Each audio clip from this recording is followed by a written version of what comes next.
बिस्मिल्लाहिर्रहमानिर्रहीम। अस्सलाम वालेकुम नाज़रीन, आप यूट्यूब चैनल देख रहे हैं। मैं इमरान खान हूँ। नाज़रीन, हमारे दोस्त हैं ज़हीम लगारी साहब, बड़े अच्छे जर्नलिस्ट हैं। उन्हें पहले अगवा किया गया, लापता रखा गया 15 घंटे तक, और उसके बाद फिर उन पर दहशतगर्दी का मुकदमा डाल दिया गया। ये इंतहाई अफसोसनाक सूरत हाल है। मामला ये है कि ज़हीम लगारी साहब वही सहाफ़ी हैं जिन्होंने मरीम नवाज़ की पंजाब हुकूमत की एक करप्शन पकड़ी थी, और वो जब उन्होंने करप्शन पकड़ी तो उन्हें ISI ने अगवा कर लिया था और 1 हफ्ते तक उन्हें अगवा रखा गया था। उसके बाद जब उनको रिहा किया गया तो थोड़े दिन के बाद जो बारिशें हुई उनमें मरीम नवाज़ की करप्शन जो है वो कुदरत ने भी पकड़ ली, उसी मंसूबे की जो पंजाब हुकूमत का था, और उसके बाद ये सरखुरू हो गए थे। लेकिन पाकिस्तान की इंटेलिजेंस एजेंसीज ने साबित किया था कि वो शरीफ ख़ानदान की ग़ुलामी में किसी भी हद तक जाने के लिए तैयार हैं। अब ज़हीम लगारी साहब जो है उन्होंने बहुत ज़्यादा बेनकाब किया, ना सिर्फ पंजाब हुकूमत को बल्कि साथ ही साथ वो पाकिस्तान तहरीक इंसाफ की कवरेज, क्योंकि देखें मना है, मीडिया को रोका जाता है कि आपने कवरेज नहीं करनी, तो वो ये कवरेज भी करते थे। और साथ में PMLN ने जितनी भी कोशिशें की कोई छोटा मोटा जलसा जुलूस करने की, तो ज़हीम लगारी साहब वो सहाफ़ी हैं जो वहाँ पहुँच जाते थे और जाके लोगों से माइक के अंदर पूछते थे कि आप नून लीग के जलसे में क्या लेने आए हैं। तो ज़्यादातर लोग उन्हें ये बताते थे कि जनाब हमारा तो इस जलसे से ताल्लुक ही कोई नहीं है, हम तो इस जलसे में आने ही नहीं चाहते थे, हम तो सिर्फ कोई बिरयानी खाने के लिए आया हुआ था, किसी को पैसे देकर लाए हुए थे, कोई गरीब 2 वक्त की रोटी के लिए आया हुआ था। कुछ लोगों ने कहा जी हम तो इनका तमाशा देखने आए हैं, और सारे लोग यही कहते रहे कि हम इमरान खान के सपोर्टर हैं, हम इमरान खान को वोट डालेंगे। तो नून लीग के जो बेचारे छोटी मोटी कोशिश करते थे जलसा जलसी करने की, क्योंकि लोग तो इनके जलसों में आते नहीं है, फ़िलहाल तो सूरत हाल ये है, बेचारे पैसा वैसा खर्च करते हैं। मरीम नवाज़ को उधर मुसीबत पड़ी हुई है जापान में, यानी अब वो जापान पहुंची हैं, तो जापान में मकामात को खुफिया रखा जा रहा है कि मरीम नवाज़ जहाँ पे जलसा करेगी, जलसा तो नहीं है, वो एक पब्लिक की एक गैदरिंग है छोटी सी, कि गैदरिंग करेगी, वो मुकाम खुफिया रखना है। एक एक बंदे का पूरा बायोडाटा चेक किया जाता है जिसको मरीम नवाज़ के उस प्रोग्राम के अंदर बुलाया जाएगा। अंदाज़ा करें कितना ये लोग डरे हुए हैं। और जो ओवरसीज़ हैं उनको बताया ही नहीं गया कि ये प्रोग्राम कहाँ पे कर रही हैं, यानी मखसूस लोगों को चुना जा रहा है, अपने साथ बहुत सारे लोग ले जाए गए हैं, बहुत सारे लोग जो हैं जो एम्बेसी का अमला है उनके जो घर वाले हैं उनको शामिल किया जाएगा, तो इधर उधर से ऑडियंस पकड़ के बिठाई जाएगी ताकि मरीम नवाज़ की बातें वहाँ पे वो लोग सुन लें। अब इस जाली हुकूमत को कहीं पे भी कोई तस्लीम नहीं करता, तो वहाँ पे उनको मुसीबत पड़ी हुई है जापान में। तफसीलात मैं आपके सामने रखूँगा, लेकिन ज़हीम लगारी साहब को दोबारा अगवा किया गया, बाद में गिरफ्तारी डाल दी गई और इंसदाद दहशतगर्दी का मुकदमा दर्ज कर दिया गया। वजह यह है कि ये पंजाब हुकूमत की करप्शन, उनकी नाअहलियों को रिपोर्ट करते हैं, और जो झूठी मकबूलियत के उनके दावे होते हैं उनके पोल खोल देते हैं उनके जलसों में जाकर, जहाँ पे वो बेचारे कोशिश करते हैं जलसा करने की, ये माइक लेकर पहुँच जाते हैं और पूरा का पूरा रिपोर्ट कर देते हैं। इसकी वजह से PMLN को बहुत तकलीफ है, और जब PMLN को तकलीफ होती है, मरीम नवाज़ को तकलीफ होती है, तो पाकिस्तान की इंटेलिजेंस एजेंसीज को तकलीफ होती है, और फिर इस आदमी के खिलाफ दोबारा कार्रवाई की गई। ज़हीम लगारी साहब के लिए तमाम सहाफ़ियों को आवाज़ उठानी चाहिए। मेरे जितने सहाफ़ी दोस्त हैं उन सबको चाहिए कि आवाज़ उठाएं, सहाफ़ती तंजीमें उनको भी चाहिए कि आवाज़ उठाएं। यहाँ पे आज़ादी इज़हार राय को कुचलने की ये एक और कोशिश है, और इसके खिलाफ सबको मिलकर बात करनी चाहिए। नाज़रीन, सुहेल वड़ाइच साहब ने जो धमकियाँ दी हैं इमरान खान साहब को और पाकिस्तान तहरीक इंसाफ को अपनी तहरीरों के ज़रिए से, उन धमकियों पर तहरीक इंसाफ का कोई रद्द-ए-अमल नहीं आ रहा, और ऐसा लगता है कि शायद तहरीक इंसाफ इनको संजीदा नहीं ले रही या इस पे कोई रद्द-ए-अमल देना नहीं चाहती। देखिए, अगर आप सुहेल वड़ाइच को किसी खाते में ना भी लें, या आप ये कहें कि ये एक सीरियस कैरेक्टर नहीं है, हम इनके बारे में बात ही नहीं करना चाहते, तो ये आपकी मर्जी है।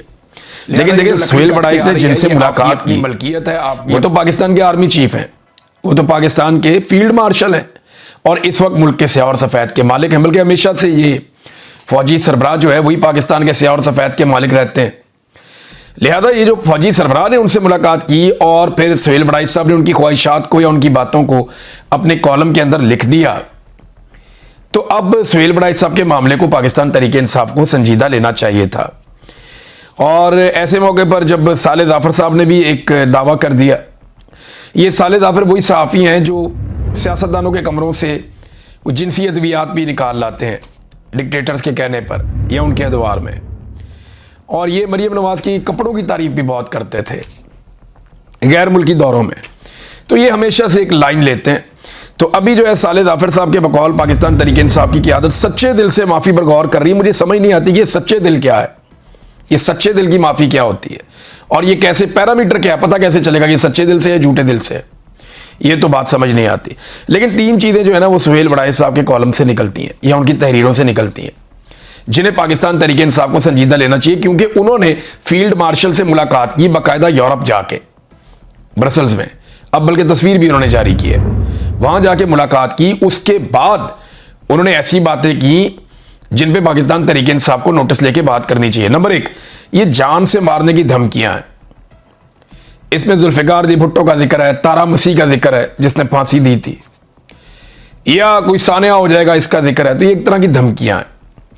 एक तो धमकियां दी जा रही हैं, और बहुत सारे जो जर्नलिस्ट हैं वो ये कह रहे हैं कि जो पुराने टाउट्स हैं शायद वो कामयाब नहीं हुए, तो अब सुहेल बड़ाई जैसे सीनियर आदमी को एक मौका दिया गया है कि आप डराएं और धमकाएं, शायद ये फॉर्मूला काम कर जाए। दूसरा, आसिम मुनीर साहब से मुलाकात के बाद कहा गया जो भी उनकी तरफ से कहा गया, उससे पहले उन्होंने जो बातें की वो थोड़ी मुख्तलिफ थी। लेकिन ये जो जान से मारने की धमकियां, ये आर्मी चीफ से मुलाकात के बाद हैं, तो तहरीक इंसाफ को संजीदा लेना चाहिए। और तीसरा, देखिए उन्होंने ये भी कहा कि मईशत में, खारजा और दाखिली मामलात में आर्मी चीफ की बदतरीन जो है वो एक इन्वॉल्वमेंट है। ये भी उन्होंने अपने कॉलम्स के जरिए से एतराफ़ किया। लिहाजा पाकिस्तान तहरीक इंसाफ को इसके ऊपर बात ज़रूर करनी चाहिए थी। देखिए ना, आप हर लिहाज से बात कर सकते हैं कि आर्मी चीफ को ये आईनी तौर पे इख्तियार नहीं है कि वो मईशत पे बात करें, वो बात करें खारजी मामलात पे या दाखिली मामलात पे। उनकी ये डोमेन नहीं है, ये सियासतदानों की है। और अगर वो ये कर रहे हैं तो इस पर अपोजिशन ही तनकीद करेगी ना, तो अपोजिशन इस पर बात ही नहीं करती। और मैं हैरान हूँ पाकिस्तान के उलमा इकराम पे, यानी मौलवी हजरात से मेरा ये सवाल है कि मौलवी साहिबान, यानी आपको होश नहीं आ रही? सुहेल बड़ाई साहब ने अपने कॉलम में लिखकर बताया, हर छोटी छोटी चीज़ पे आप जाग जाते हैं, इद्दत वाले केस पे आपको होश नहीं आती। पाकिस्तान के मौलवियों को छोटी छोटी चीज़ों के ऊपर आप उछलना शुरू हो जाते हैं। अब मुझे ये बताएं कि अल्लाह ताला ने फरिश्तों को कहा कि आदम अलैहिस्सलाम को सजदा करो, और पाकिस्तान की एस्टेब्लिशमेंट ने इमरान खान को कहा कि माफ़ी मांग लो। अब ये मिसाल देने का तुक क्या है? यानी क्या पाकिस्तान की एस्टेब्लिशमेंट खुद को खुदा समझना शुरू हो गई है, और इमरान खान को इबलीस साबित करने के लिए ये अब कुरान पाक का ये वाला हवाला पेश करेंगे? और जिन लोगों ने माफ़ी मांग ली, क्या वो सारे फरिश्ते साबित हो गए हैं? यानी जरदारी और नवाज शरीफ, क्योंकि इन्होंने माफिया मांग के बूट पॉलिश किए हुए हैं, तो क्या ये फरिश्ते हैं अब? तो एस्टेब्लिशमेंट खुद को खुदा क्लेम कर रही है। इसके ऊपर कोई पाकिस्तान के मौलवियों ने बात की? बिल्कुल खामोश है, कोई बात ही नहीं करता। हाँ, ये ज़रूर है कि फजलुर रहमान साहब की जमात के कुछ लोगों को बड़ा गुस्सा है इस्लामाबाद में मसाजिद के मामले को लेकर, क्योंकि ये ज़्यादातर मसाजिद जो है वो ज़िया उल हक साहब के दौर में बनी है और फजलुर रहमान साहब की जमात और उनके फ़िरके से मुताल्लिक है। तो ये उनकी एक स्ट्रेंथ है कि इन मसाजिद में, इन मदारिस में वो बच्चे हैं जो उनके एहतजाज वगैरह में भी आते हैं, और उनकी एक वाबस्तगी भी है इन मदारिस और मसाजिद के साथ, एक दिली वाबस्तगी भी हो जाती है ना। तो हाफिज़ अब्दुल्ला साहब ने कहा जी कि आर्मी चीफ भी हाफ़िज़ कुरान है, मैं भी हाफ़िज़ कुरान हूँ, तो आए कुरान पाक सामने रख के बात कर लेते हैं कि कोर कमांडर हाउस पर एहतजाज और तोड़फोड़ ज़्यादा बड़ा जुर्म था, या इस्लामाबाद में एक पुरानी मस्जिद को गिराना ज़्यादा बड़ा जुर्म था। और अगर ग्रीन बेल्ट का मामला है तो ग्रीन बेल्ट पे तो बेशुमार लोगों ने बहुत बड़ी बड़ी चीज़ें बनाई हुई हैं, नालों के रस्तों पे बनाई हुई हैं, वहाँ से आगाज़ कर लें, मस्जिद क्यों गिराई गई? फिर हाफिज़ अब्दुल्ला ने यह भी कहा कि मस्जिद इतनी उजलत में गिराई गई कि कुरान पाक को भी दरगोर कर दिया गया, वहाँ पे दबा दिया गया ज़मीन में, कुरान पाक की बेहुरमती भी की गई, और ये उन्होंने ऑन एयर कहा, और फिर रातों रात सफाई करके वहाँ पे दरख्त भी लगा दिए गए। अब आप नाज़रीन अंदाज़ा कीजिए कि जो इतनी ताकत रखता है वज़ीर दाखिला, या इतनी कुदरत रखता है, या चीज़ों को ऐसे कंट्रोल करता है कि रातों रात मस्जिद और मदरसा हटा के वहाँ पे सीधा मैदान बना के वहाँ पे रातों रात दरख्त लगा के वो साबित कर देता है कि यहाँ तो कुछ था ही नहीं। तो जब 26 नवंबर 2024 को इस्लामाबाद डी चौक में गोली चली और वहाँ पे लाशें पड़ी थी, तो इनके लिए फिर लाशें गायब करना और उस जगह को साफ करना, धोना और पहले जैसा बना देना कौन सा मुश्किल था? वो ये भी कर सकते हैं। जो ये कर सकते हैं इतना बड़ा काम, तो वो काम भी इनके लिए कोई मसला नहीं था, उठाओ और गायब कर दो, हर चीज़ साफ कर दो। लिहाजा ये फजलुर रहमान साहब की पार्टी इसके ऊपर थोड़ी सी गुस्से में है, लेकिन मौलवी हजरात जो आर्मी चीफ से मनसूब एक चीज़ सुहेल बड़ाई साहब ने की है उसके ऊपर अभी तक बात नहीं कर रहे। हम इंतज़ार करेंगे कि कौन से मौलवी इसके ऊपर बात करते हैं। नाज़रीन, इमरान खान साहब तो डील नहीं कर रहे। ये जो ख्वाहिश है ना माफ़ी की, ये बहुत पुरानी है, बहुत पुरानी है। एस्टेब्लिशमेंट हमेशा से चाहती है कि सारे उनसे माफ़ी मांगे। जब अभी मेरी आज बात हो रही थी हैदर मजीद से, ये इमरान खान साहब के साथियों में से एक है, ISF के भी रहे, वकला तंजीमों के भी रहे, और ये हसन न्याजी के साथ ये गिरफ्तार हो गए थे और इन्हें फ़ौजी अदालत में रखा गया था। फ़ौजी कस्टडी में फ़ौजी अदालत ने इनको सज़ा दी थी और उसके बाद जेल से रिहा होकर आ गए। उन्होंने मुझे चंद बड़ी अजीब चीज़ें बताई। एक तो उन्होंने बताया जैसे उन पर टॉर्चर किया जाता था, जो मिलिट्री कस्टडी में उनके साथ ज़्यादतियाँ हुई वो उन्होंने मुझे बताई। और फिर उन्होंने मुझे ये बताया कि हमें जब सज़ा सुनाई गई तो हम जेल में थे।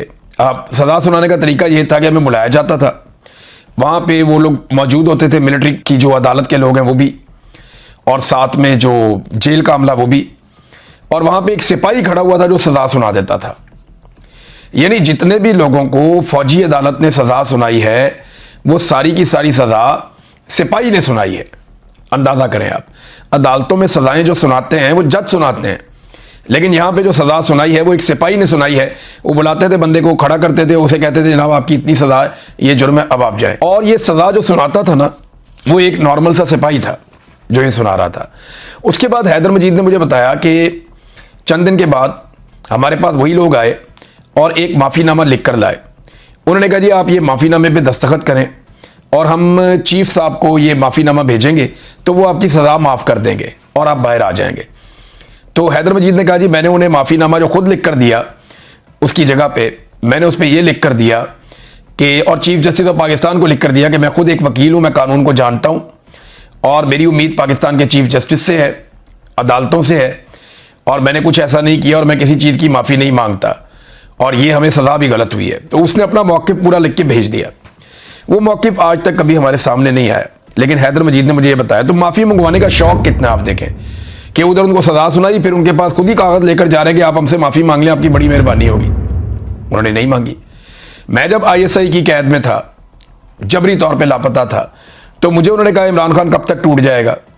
तो मैंने कहा टूटने का मतलब क्या? उन्होंने कहा जी माफ़ी मांगे। उस वक्त भी, आज से 2 साल पहले, अगस्त 2023 में जब इन्होंने इमरान खान को गिरफ्तार किया तो तब भी इन्होंने मुझे यही कहा था कि इमरान खान माफ़ी मांगे। उस वक्त भी यही ख्वाहिश थी माफ़ी मंगवाने की। फिर बहुत सारे टाउट्स को इस्तेमाल किया गया कि जी पाकिस्तान तहरीक इंसाफ के लोग माफ़ी मांगे, इमरान खान माफ़ी मांगे। उसने नहीं मांगी माफ़ी, और अब फाइनली सुहेल बड़ाइच तक मामला आ गया कि माफ़ी मांगे। ऐसा लगता है पूरा निज़ाम मिन्नतें कर रहा है इमरान खान की कि अल्लाह का वास्ता माफ़ी मांग लो। और भाई माफ़ी तो वो तब मांगे जब वो ये बात कबूल करे कि उसने कुछ गलती की है। वो तो ये कहता है कि मैंने गलत किया ही नहीं, मुझे पहले गलत साबित करो फिर मैं माफ़ी मांगू ना। मैं तो गलत हूँ ही नहीं, ना मैंने कोई गलत काम करने का हुक्म जारी किया, ना मैंने कोई गलत काम किया, और ये सारा का सारा एक फॉल्स फ्लैग ऑपरेशन है। अब इस पे इमरान खान साहब माफ़ी मांगते नहीं, और दूसरी तरफ जनाब एक बचकाना सी सोच है कि माफ़ी हमने मंगवानी है। मेरे ख्याल में पाकिस्तान की कौम को मिलकर ना एस्टेब्लिशमेंट से एक ही दफ़ा माफ़ी मांगी और माफ़ कर दो भाई जी, जाओ जाके अपना काम करो, जाके आप अपने बॉर्डरों पे जाएं, अपनी सिक्योरिटी संभालें, हमें आप माफ़ कर दें, बड़ी मेहरबानी आपकी। पूरी कौम को चाहिए कि एस्टेब्लिशमेंट से हाथ जोड़ के माफ़ी मांग ले कि जनाब सानू माफ़ कर दो, असी रज गए भाईजान, हम रज गए हैं, हमें आप माफ़ कर दें, हमारे साथ बहुत हो गई है, बड़ी मेहरबानी, आपको माफ़ी चाहिए ना, लिख के दे देते हैं जनाब माफ़ कर दो, अल्लाह के नाते माफ़ कर दो, बस जाओ जाके अपना काम करो। तो पाकिस्तान को अब चलने दें आप। ये तो फिर यही हल रह गया पूरी कौम के पास। अगर माफ़ी का बहुत शौक है तो कौम ऐसे माफ़ी मांग सकती है। नादरीन, मोहसिन नकवी साहब ने आर्मी चीफ का वही वाला मुतनाज़ बयान जो है वो दोबारा सुना दिया मीडिया को कि एक कोई सऊदी शख्सियत आई थी पाकिस्तान में इंडिया से होकर, बड़े इंपॉर्टेंट लोग आए थे सऊदी गवर्नमेंट के, और वो जंगबंदी पे पाकिस्तान से बात कर रहे थे। तो आर्मी चीफ ने उन्हें भी यही कहा कि इंडिया एक चमकती हुई शाइनिंग मर्सिडीज है। यानी ये तस्लीम किया कि बड़ी कीमती गाड़ी है, बहुत खूबसूरत शाइनिंग मर्सिडीज इंडिया, और पाकिस्तान एक डंपर ट्रक है। एक डंपर से मिसाल दी है पाकिस्तान को। अच्छी मिसाल भी बुलडोजर कहा जा सकता था, और कोई अच्छी मिसाल दी जा सकती थी, लेकिन डंपर ट्रक कहा। और उसके बाद वो जो है सऊदी जो सफ़ीर आए हुए थे, जो नुमाइंदगी कर रहे थे, वो खामोश हो गए। उनके पास कहने के लिए कुछ था ही नहीं है मोहसिन नकवी के बकौल। लेकिन जब आप ऐसी बात करेंगे तो फिर अगला क्या कहेगा आपको? वो यही सोचेगा ना। और सऊदीज़ को क्या पसंद है? क्या डंपर पसंद है या मर्सिडीज़ पसंद है? तो उन्हें तो मर्सिडीज़ पसंद है, और आप अपने आप को खुद ही कह रहे हैं कि हम डंपर हैं। कोई अच्छी मिसाल देनी चाहिए थी ना। यानी मेरी समझ से बाहर है कि पाकिस्तान दुनिया को बताना क्या चाहता है और करना क्या चाहता है और इन लोगों के दिमागों में क्या चल रहा है। ये मेरी बात आप लिख कर लें। थोड़े अरसे के बाद जो जंगी जनून इस वक्त ये सारे लोग मिलकर फैला रहे हैं ना, ये इससे जान छुड़ा रहे होंगे और ये कौम को कह रहे होंगे नहीं नहीं हमने इंडिया के साथ दोस्ती करनी है, हमने तिजारत करनी है, हमने ये मामलात करने हैं, कश्मीर को आप भूल जाएं, हम लड़ना नहीं चाहते, हम अच्छे बच्चे बन के रहना चाहते हैं। आप देखिएगा थोड़े अरसे के बाद, अभी इनको मजे आ रहे हैं किसी और वजह से, जब हालात दूसरी तरफ जाएंगे तो यही लोग दूसरी बातें करते हुए भी आपको सुनाई देंगे। अब नाज़रीन आ जाए, जो फ्लड्स आए हैं खैबर पख्तूनख्वा में, जो सैलाब की सूरत हाल है, उस पर कुछ चीज़ें मैं आपके सामने रखता हूँ। एक खानदान के 40 अफराद जाँ बहक हुए हैं बुनेर में। इंतहाई अफसोसनाक वाक़या। अब जब रिकॉर्ड इकट्ठा हुआ तो पता चल रहा है कि एक ही खानदान ऐसा है जिसके 40 अफराद जाँ बहक हो गए। अल्लाह ताला उन सबको सब्र अता फरमाए, हिम्मत अता फरमाए। जो लोग बाकी बचे हैं सोगवारान, और यानी उनका बहुत बड़ा दुख है, इसको बयान भी नहीं किया जा सकता। 400 से ज़ायद अफराद मुख्तलिफ इतलात के मुताबिक खैबर पख्तूनख्वा में हालिया बारिशों में जाँ बहक हो गए हैं। बुनेर में 217 अफराद जाँ बहक हुए हैं और 200 से ज़्यादा लोग अभी तक लापता हैं। 2300 मकानात अब तक के डाटा के मुताबिक तबाह हो गए हैं। 6 स्कूल्स तबाह हो गए हैं। 639 गाड़ियां जो हैं वो बह गई हैं, मुकम्मल तौर पे तबाह हो गई। इसके अलावा नाजरीन एक और बहुत बड़ा वाकया है और इस शख्स को तो बाकायदा अवार्ड मिलना चाहिए, सदारती अवार्ड इस शख्स को मिलना चाहिए। अगर कोई मुस्तहिक है तो वो ये आदमी है। इसने 900 इंसानों की जिंदगियां बचाई है। कौन? एक स्कूल का हेडमास्टर। ये जो स्कूल के हेडमास्टर हैं ये बताते हैं कि मैंने उस दिन सुबह जब बारिश हो रही थी तो मैंने आखिरी नज़र मारी अपने स्कूल के करीब जो नाला है उसके ऊपर, जो बरसाती नाला है, और मुझे अंदाज़ा हो गया कि कुछ देर के बाद ये बारिश नहीं रुकती तो ये पानी ओवरफ्लो होकर बाहर आ जाएगा और एक तबाही फैल जाएगी। तो उन्हें जब ये अंदाज़ा हुआ, क्योंकि इससे पहले 1995 में उनको याद था कि गर्मियों की छुट्टियों के दौरान ये नाला बिफर गया था और ये स्कूल बह गया था, फिर ये दोबारा तामीर किया गया था। तो उन्होंने कहा मुझे अंदाज़ा हो रहा था कि शायद कोई ख़तरा आ सकता है बड़ा। तो 900 बच्चे स्कूल में मौजूद थे और मकामी सियासी क़यादत ने भी इस बात को कंफर्म किया है कि स्कूल में 900 बच्चे मौजूद थे। तो जो सईद अहमद साहब हैं, जो उस्ताद हैं, उन्होंने फौरी तौर पे, ये स्वात का एक स्कूल है, उन्होंने फौरी तौर पे बच्चों को छुट्टी दी और उन्होंने कहा कि फ़ौरन निकल जाओ और महफूज मकामात पे अपने घरों में जाओ। तो वो बच्चे वहाँ से निकल गए और उनके वहाँ से जाने की वजह से 900 अफराद की जान बची। वजह यह है क्योंकि स्कूल बाद में उसका पूरा मैदान भी बह गया, स्कूल की आधी इमारत भी बह गई, उसकी 4 दीवारी भी बह गई, और अगर बच्चे वहाँ पे मौजूद होते तो एक बड़ा जानी नुकसान हो जाता, जिसे अल्लाह रब्बुल इज़्ज़त ने महफूज रखा और उसकी वजह बना सईद अहमद नाम का ये उस्ताद। तो अल्लाह ताला इन्हें जो है वो इसका अजर अता फरमाए, और साथ ही साथ जो है पाकिस्तान की हुकूमत की रिस्पॉन्सिबिलिटी है सदारती अवार्ड से नवाजा जाए, क्योंकि बहुत बड़े पैमाने पर इंसानों की इन्होंने जान बचाई है। नाज़रीन, ऑपरेशन के मामलात में कंट्रोवर्सीज बहुत ज़्यादा बढ़ गई हैं। सवाए गंडापुर के कोई भी इस ऑपरेशन को सपोर्ट नहीं कर रहा। गंडापुर भी खुफिया तरीके से कर रहे हैं, यानी वो कर्फ्यू लगा कर ऑपरेशन, जो मिलिट्री ऑपरेशन हो रहा है वक्फे से खैबर पख्तूनख्वा में, वो ऑपरेशन को सपोर्ट कर रहे हैं। एमल वली खान ने और फजलुर रहमान साहब ने उसकी शदीद मुखालफत की है। फजलुर रहमान साहब ने बड़ा ज़बरदस्त स्टेटमेंट भी इसके खिलाफ दिया है, जबकि एमल वली खान साहब ने फौरी तौर पर ऑपरेशन रोकने और उसको बंद करने का मुतालबा कर दिया है। अब सिर्फ गंडापुर साहब की हुकूमत है जो खैबर पख्तूनख्वा की है, जो ऑपरेशन को सपोर्ट देती है, जबकि पाकिस्तान तहरीक इंसाफ के चेयरमैन इमरान खान साहब ने बड़ी सख्ती से कहा हुआ है कि किसी सूरत भी ऑपरेशन बर्दाश्त नहीं किया जाएगा, और अगर गंडापुर ये ऑपरेशन नहीं रोक सकता तो फिर उसे इस्तीफ़ा दे देना चाहिए, ये इमरान खान साहब ने कहा था। तो ऑपरेशन तो खैबर पख्तूनख्वा में हो रहा है और लगातार हो रहा है। कभी उसमें तातुल आता है थोड़ा सा, लेकिन दोबारा शुरू हो जाता है, और ये रोकने का ऐसा लगता है कोई इरादा भी नहीं है एस्टेब्लिशमेंट का। लेकिन इस मरतबा उन पर दबाव बहुत ज़्यादा है ऑपरेशन रोकने के लिए। बहुत सारे लोग जो है वो पहले ही नकल मकानी कर चुके हैं और अब सैलाब की सूरत हाल भी है। तो खैबर पख्तूनख्वा की हुकूमत के सामने बहुत सारे चैलेंजेस हैं। अब तक के लिए इतना ही। अपना ख्याल रखिएगा, अपने इस चैनल का भी। अल्लाह हाफ़िज़।